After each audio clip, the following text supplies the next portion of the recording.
After exams, everybody asks us only one question. How much did you score? What is your percentage? They ask us 100 such questions. I always give only one answer. CBC exam scanner books. ಯತ್ನಾಳ್ಗೆ ಬಿಜೆಪಿಯಲ್ಲಿ ಎಲ್ಲರೂ ಶತ್ರುಗಳೇ. ರೇಣುಕಾ ಬಳಿಕ ಇದೀಗ ಬಿಸಿ ಪಾಟೀಲ್ ಕಿಡಿ. ಯತ್ನಾಳ್ ನಮ್ಮ ಪಕ್ಷದವರ ಎಂದು ಆಕ್ರೋಶ. Hi hello ನಮಸ್ಕಾರ ವೀಕ್ಷಕರೇ, ಕರ್ನಾಟಕ ಟಿವಿಗೆ ಸ್ವಾಗತ. ನಾನು ಯೋಗೇಶ್ ಈಶ್ವರ್. ವಿಜಯೇಂದ್ರ ಅವ್ರನ್ನ ಆರ್ ಅಶೋಕ್ ಅವ್ರನ್ನ ರಾಜ್ಯಾಧ್ಯಕ್ಷರನ್ನಾಗಿ ವಿಪಕ್ಷ ನಾಯಕರನ್ನಾಗಿ ಯಡಿಯೂರಪ್ಪ ಅವರೇನು ನೇಮಿಸಿಲ್ಲ. ಅವರನ್ನು ನೇಮಿಸಿರೋದು ಹೈಕಮಾಂಡ್. ಅದಕ್ಕೆ 10 ಹಲವು ಸಾವಿರ ಕಾರಣಗಳಿರ್ತವೆ. ವಿಜಯೇಂದ್ರ ಅವರ ಮತ್ತು ಆರ್ ಅಶೋಕ್ ಅವರ ನಾಯಕತ್ವವನ್ನು ಪ್ರಶ್ನಿಸೋದಾದರೆ ಅದು ಹೈಕಮಾಂಡ್ ಅನ್ನು ಪ್ರಶ್ನಿಸ್ತಂತೆ. ಪ್ರಧಾನಿ ನರೇಂದ್ರ ಮೋದಿ ಅವರು, ರಾಷ್ಟ್ರಾಧ್ಯಕ್ಷರಾದ JP ನಡ್ಡಾ ಅವರು, ಗೃಹ ಸಚಿವ ಅಮಿತ್ ಶಾ ಅವರು, ಇವರು 3 ಜನರನ್ನು ನೀವು ಪ್ರಶ್ನೆ ಮಾಡ್ದಂಗೆ ಯತ್ನಾಳ್ ಅವರು ಆ ಮಟ್ಟಕ್ಕೆ ಬೆಳೆದವರಾ? ಓಲಿ ಇಷ್ಟೆಲ್ಲ ಪ್ರಶ್ನೆ ಮಾಡೋ ಯತ್ನಾಳ್ ಅವರು ನಮ್ಮದೇ ಪಕ್ಷದವರ? ಇಂಥ ಪ್ರಶ್ನೆ ಸಾಕಷ್ಟು ಜನಕ್ಕೆ ಬರ್ತಾಯಿದೆ. ಕೆಲವ್ರಿಗೆ ಹೇಳೋಕ್ಕೆ ಧೈರ್ಯ ಸಾಕಾಯ್ತಾ ಇಲ್ಲ. ಆದರೆ ಮಾಜಿ ಸಚಿವ ಸ್ಯಾಂಡಲ್ವುಡ್ನ ಕೌರವ BC ಪಾಟೀಲ್ ತಲೆ ಕೆಡಿಸ್ಕೊಂಡಿಲ್ಲ.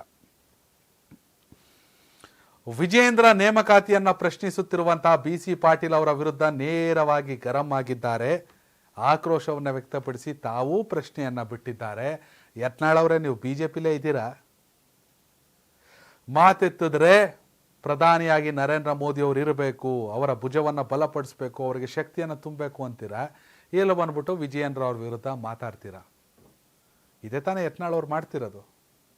ಇದು ಎಷ್ಟರ ಮಟ್ಟಿಗೆ ಸರಿ ಅನ್ನೋ ಚರ್ಚೆ BJPಯಲ್ಲೇ ಶುರುವಾಗೈತೆ. ರೇಣುಕಾಚಾರ್ಯ ಅವರು ಏನೇನು ಡಿಸೈನ್ ಪದಗಳು ಬಳಸ್ಬೇಕೋ ಎಲ್ಲ ಬಳಸ್ತಾರೆ. ಪಾಪ ಯತ್ನಾಳ್ ಅವ್ರು ಏನೂ ಉತ್ತರ ಕೊಟ್ಟಿಲ್ಲ.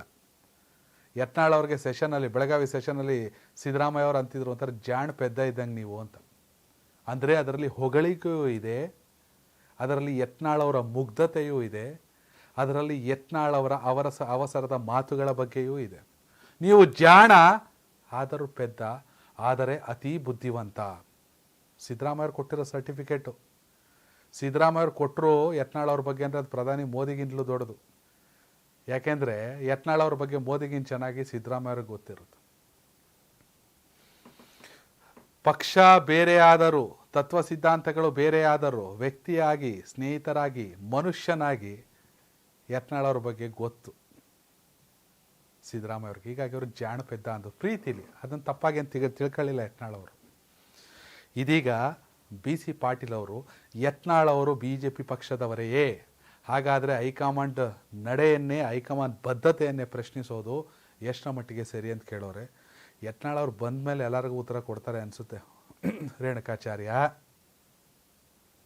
BC ಪಾಟೀಲ್, ಯತ್ನಾಳ್ ಅವರು ಮೊನ್ನೆ ಪರೋಕ್ಷವಾಗಿ ಮಾತಾಡಿದ್ರು. ಯಾರ ಬಗ್ಗೆ ಅಂತ ನಂಗೆ ಗೊತ್ತಿಲ್ಲ. ವಿಜಯೇಂದ್ರ ಅವ್ರ ದರ್ಶನ ನಾಯಿ, ನರಿ, ಹಂದಿಗಳನ್ನೆಲ್ಲ ಬಿಟ್ಟವನೇ ಅವ್ರು ಹಂಗಂಗೆ ಸೌಂಡ್ ಮಾಡ್ಕೊಂಡು ಹೋಯ್ತಿರ್ತಾರೆ ಅಂತ. ಅದು ಯತ್ನಾಳ್ ಅವ್ರಿಗೆ ಗೊತ್ತು. ಯಾಕಂದ್ರೆ ಬೈಟ್ ಇದೆ, ಅವರೇ ಮಾತಾಡೋರು, ನಾನು ಕೇಳಿಸ್ಕೊಂಡಿದ್ದೀನಿ. ಹೀಗಾಗಿ ಯತ್ನಾಳ್ ಅವರು ಪರೋಕ್ಷವಾಗಿ ಟಾಂಗ್ ಕೊಡ್ತಾವ್ರೆ. ಆದರೆ ಹೈಕಮಾಂಡ್ ಜೊತೆಗಿನ ಸಭೆ ಬಳಿಕ ಏನು ಎತ್ತ ಅನ್ನೋದು ಗೊತ್ತಾಗುತ್ತೆ. ವೀಕ್ಷಕರೇ, ಯತ್ನಾಳ್ ಅವರ ನಡೆ BJPಗೆ ಮುಳುವಾಗುತ್ತಾ ಅಥವಾ ಯತ್ನಾಳ್ BJPಗೆ ಅತಿ ದೊಡ್ಡ ಆಸ್ತಿ ಆಗ್ತಾರಾ? ನಿಮ್ಮ ಅಭಿಪ್ರಾಯ ಕಾಮೆಂಟ್ ಮಾಡಿ. ಧನ್ಯವಾದಗಳು. ಆಫ್ಟರ್ ಎಕ್ಸಾಮ್ ಪ್ರತಿಯೊಬ್ಬರು ಕೇಳೋ ಪ್ರಶ್ನೆ ಒಂದೇ, ಎಷ್ಟು ಮಾರ್ಕ್ಸ್ ಬಂತು, ಪರ್ಸೆಂಟೇಜ್ ಎಷ್ಟು, ಹೀಗೆಲ್ಲ 100 ಕ್ವಶನ್ಸ್ ಕೇಳ್ತಾರೆ. ಇದಕ್ಕೆಲ್ಲ ನಾನು ಯಾವಾಗಲೂ ಕೊಡೋದು ಒಂದೇ answer. CBC exam scanner books. ಹಾಗಾದ್ರೆ exam scanner ಅಂದ್ರೇನು? SSLC ಮತ್ತು PUC ಬೋರ್ಡ್ನವರು ಸ್ಟೂಡೆಂಟ್ಸ್ಗೋಸ್ಕರ ಪ್ರತಿ ಚಾಪ್ಟರ್ನಲ್ಲಿ ಯಾವ ಟಾಪಿಕ್ಗೆ ಎಷ್ಟು ವೆಯ್ಟೇಜ್ ಇದೆ ಅನ್ನೋ ಮಾಹಿತಿ ನೀಡ್ತಾರೆ. ಈ ಮಾಹಿತಿಯನ್ನು ಆಧಾರವಾಗಿಟ್ಕೊಂಡು ಎಕ್ಸಾಮ್ಸ್ಗೆ ಕ್ವೆಶ್ಚನ್ ಪೇಪರ್ ಪ್ರಿಪೇರ್ ಮಾಡೋ ಎಕ್ಸ್ಪರ್ಟ್ಸ್ ಇಂದಾನೆ ಪ್ರತಿಯೊಂದು ಟಾಪಿಕ್ ಕವರ್ ಆಗೋ ಹಾಗೆ 10 model question papers plus 5 practice ಪೇಪರ್ಸ್ನ ರೆಡಿ ಮಾಡಿರ್ತಾರೆ. ಅಂದ್ರೆ ಯಾವ ಕ್ವಶನ್ ಕೇಳಿದ್ರು ಇದರಲ್ಲಿ ಇರೋದೇ ಕೇಳೋದಾ ಸರ್? ಎಸ್. ಎಷ್ಟು ಮಾರ್ಕ್ಸ್ಗೆ ಎಷ್ಟು ಆನ್ಸರ್ ಬರಬೇಕನ್ನೋ ಇನ್ಫಾರ್ಮೇಶನ್ ಕೂಡ ಈ ಬುಕ್ಕಲ್ಲಿರುತ್ತೆ. ಒಟ್ಟಾರೆ ಈ ಬುಕ್ಸ್ನ 100ಕ್ಕೆ 100 ಅಂಕಗಳು ಪಡೆಯೋ ಕಂಪ್ಲೀಟ್ ಸಕ್ಸಸ್ ಟೂಲ್ ಅಂತಾನೆ ಕರಿಬಹುದು. ಇದರಲ್ಲಿ ಕ್ವಿಕ್ ರಿವಿಷನ್ ಮಾಡೋ ಮೈಂಡ್ ಮ್ಯಾಪಿಂಗ್ ಕೂಡ ಇರುತ್ತೆ. ಈ ಬುಕ್ಸ್ನ ರೆಫರ್ ಮಾಡೋದ್ರಿಂದ ಜಸ್ಟ್ ಪಾಸ್ ಆಗಬೇಕು ಅನ್ನೋರು ಫಸ್ಟ್ ಕ್ಲಾಸ್ ಬರ್ಬೋದು. ಫಸ್ಟ್ ಕ್ಲಾಸ್ ಬರೋರು ಆರಾಮಾಗಿ 100 ಮಾರ್ಕ್ಸ್ ತೆಗಿಬಹುದು. CPC ಎಕ್ಸಾಮ್ ಸ್ಕ್ಯಾನರ್ ರೆಫರ್ ಮಾಡೋದ್ರಿಂದ ಎಕ್ಸಾಮ್ನಲ್ಲಿ ಫಿಯರ್ ಹೋಗಿ ಕಾನ್ಫಿಡೆನ್ಸ್ ಹೆಚ್ಚಾಗತ್ತೆ, ಜೊತೆಗೆ ಟೈಮ್ ಮ್ಯಾನೇಜ್ಮೆಂಟ್ ಕೂಡ ಗೊತ್ತಾಗತ್ತೆ. ಪ್ರತಿಯೊಬ್ಬ ಸಕ್ಸಸ್ಫುಲ್ ವಿದ್ಯಾರ್ಥಿಯ ಹಿಂದೆ CPC ಅವರ ಎಕ್ಸಾಮ್ ಸ್ಕ್ಯಾನರ್ ಬುಕ್ಸ್ ಇರುತ್ತೆ ಅನ್ನೋದನ್ನ ಮರಿಬೇಡಿ. ಈ ಭೂಮಿ ಮೇಲೆ ತಾನಷ್ಟೇ ಉದ್ಧಾರ ಆದ್ರೆ ಸಾಕು, ಬೇರೆಯವ್ರನ್ನ ಬೆಳೆಸೋ ಉಸಾಬರಿ ನಮ್ಗ್ಯಾಕೆ ಅನ್ನೋರ್ ಸಂಖ್ಯೆನೇ ಜಾಸ್ತಿ.